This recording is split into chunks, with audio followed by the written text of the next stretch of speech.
Well, without reading, without books, one is not complete as a human being.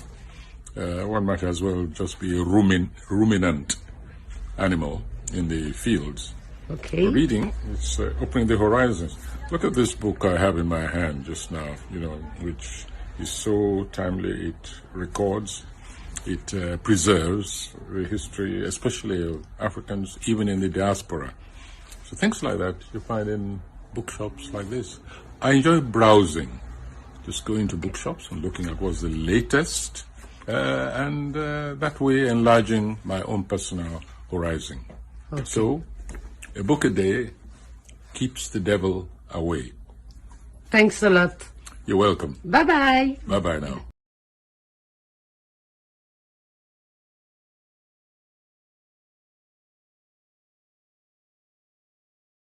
Given much money to the white man's messengers and interpreter.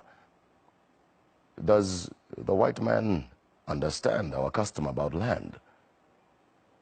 How can he, when he does not even speak our tongue? But he says that our customs are bad, and our own brothers who have taken up his religion also say that our customs are bad. How do you think we can fight when our own brothers have turned against us? The white man is very clever. He came peaceably and quietly with his religion. We were amused at his foolishness and allowed him to stay.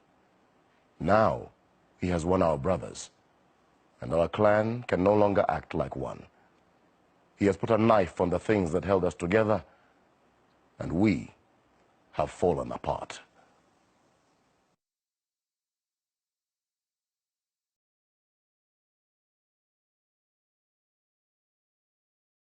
He thought a touch of modern achievement, exploration of space, my president, bringing the two together, a harvest of man's scientific spirit.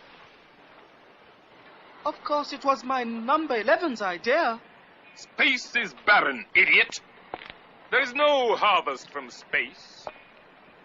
We're opposed to the senseless junketing around the universe, when starvation makes its pitiless scribble on the faces of the peoples of the world.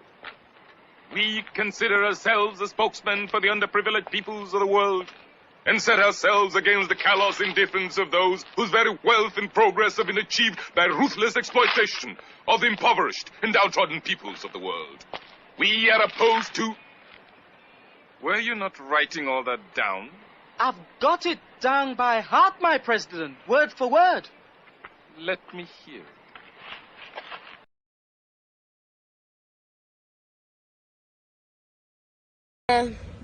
Good afternoon, everybody, and happy World Poetry Day. So I'm going to be reciting a poem. It's titled, Where Do You Come From? Where do you come from? I come from a city with brown roofs and 7 mountains, with houses flung over like broken china. A city with hills and lows where children find love in muddy rains and scorching sun. A city of hardworking farmers and hunters. I come from a city of monumental ideal, the city of Ibikunle, Ogumola, Latosa, Oluyole, Efusheto, and a host of fearless humans. I come from the capital of Oyo State, where kings are gods and gods are kings. Do not blame me when I act and talk like a princess. The blood of this city runs in me. I am a full-blooded Ibadan girl. Ibadan, the glorified land of Oluyole, the one who feasts on snake, Begiri, Ogufe and Hemufufun, where we eat as much as we work and marry at sunlight. I come from a city of 1,001 warriors, whose strength and valor holds the pillar of this city. I come from Ibadan, a city where our peculiar tongue will always betray us in foreign lands, where we pronounce chicken as seeking, but arms are forever open with love. I come from Ibadan, the 3rd largest city in Africa, God. Ibadan, the glorified land of Oluyole, the one who feasts on snails and uses its shells to drink corn meal. Ibadan, the land of warriors never falling in battle with slaves and war loot at its feet. This is how we eulogize ourselves. I come from Ibadan. I carry it with pride and wear it like cloth. Tell me, where do you come from? I come from Ibadan.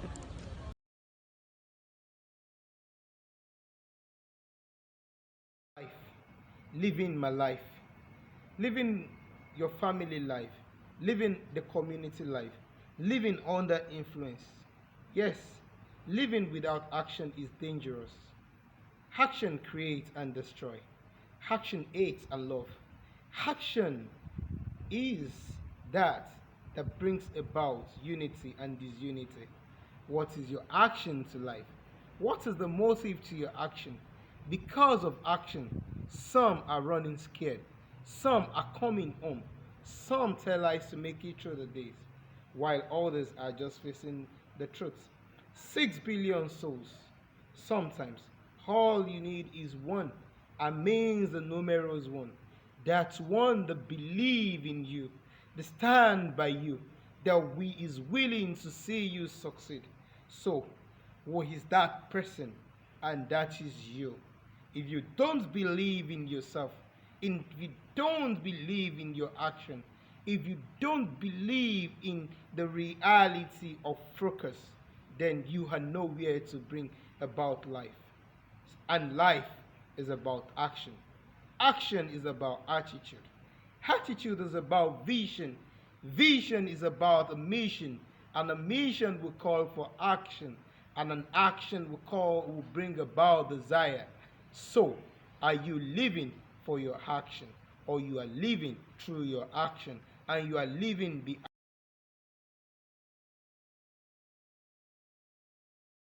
I know now that this is how it works. You don't get to keep everyone in your life forever. And there are some people that are just meant to be a sunrise for you, a light to pull you out of the darkness. There are friends, lovers, relationships that are seasonal. No matter how deep of a conversation you had with that person at 2 a.m., no matter how much you shared your heart, even if you can still draw the lines of their smile like the map of a too familiar road in the back of your mind, there almost always comes a time to move on, a time to let go. And regardless of the letting go, I just wanted you to know that you're always going to feel a little bit like home to me. No matter how temporary, it is still beautiful that I got to call so many hearts my home.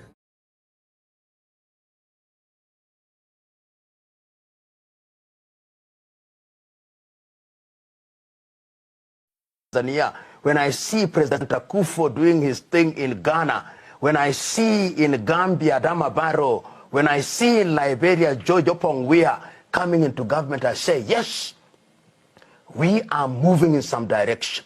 We can never afford the luxury of giving up hope. There are those who think that Africa's problems will be solved through some big bang solution. It is going to be gradual. It is going to be painful, but who said it would be easy?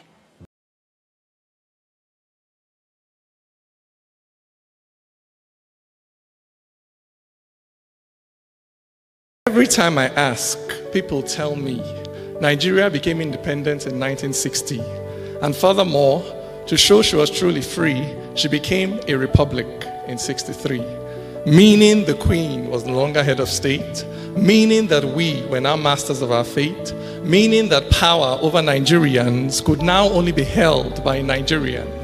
It was why we sang and danced in the night, why we lit fires that burned through the night, why we chose a flag colored in freedom, for now we would be kings in this our kingdom. But our first head of state was Igbo, and the next, though a soldier, also Igbo. Then Angas ruled, followed by Hausa, and then came the turn of Yoruba. Then Hausa came back for a term cut short, when power was taken by an Hausa gunshot. Then Gwari claimed his turn to rule, but a mandate stolen was his downfall. Then Kanuri came, and it's quite probable that he'll still be ruling if not for that apple. Then Yoruba returned not once, but twice. Then Hausa returned, but died in peace. Then they left us a while to worry and wonder. And when it was over, Ijo had power. And after him came that titanic shift. And now we can see that Hausa is back, leaving me with this troublesome thought: where in all this is my own president? For where I was born is not where I'm from. And where I'm from is not my home. So when the tribes gather, I often wonder, who will I fight when you're both my brothers? Nobody asked when we were children, before we play, are you a Muslim? We shared a space that nobody claimed, but now you ask me to choose a side. When we were students, nobody asked if North and South could share a desk, if East and West could study together, but now you tell me that I'm a stranger. Stranger, yes, to these ways of thinking that tribe is everything. The Niger and Benue, they meet in my hand. I'm not an indigene, but this is my land. And this is my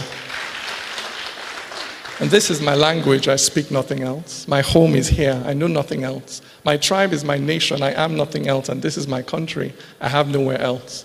And so, though people are quick to assure me, to tell me this country I live in is free, deep in my heart, I know that freedom, my freedom, is yet to come. When no one will question my origin, when no one will call me a non-indigene, when no one will kill me because of my faith, when no one will cheat me because of my state, when my state will be wherever I live and will change whenever I choose to move, the day I find not a Nigerian president, but that a Nigerian is finally president.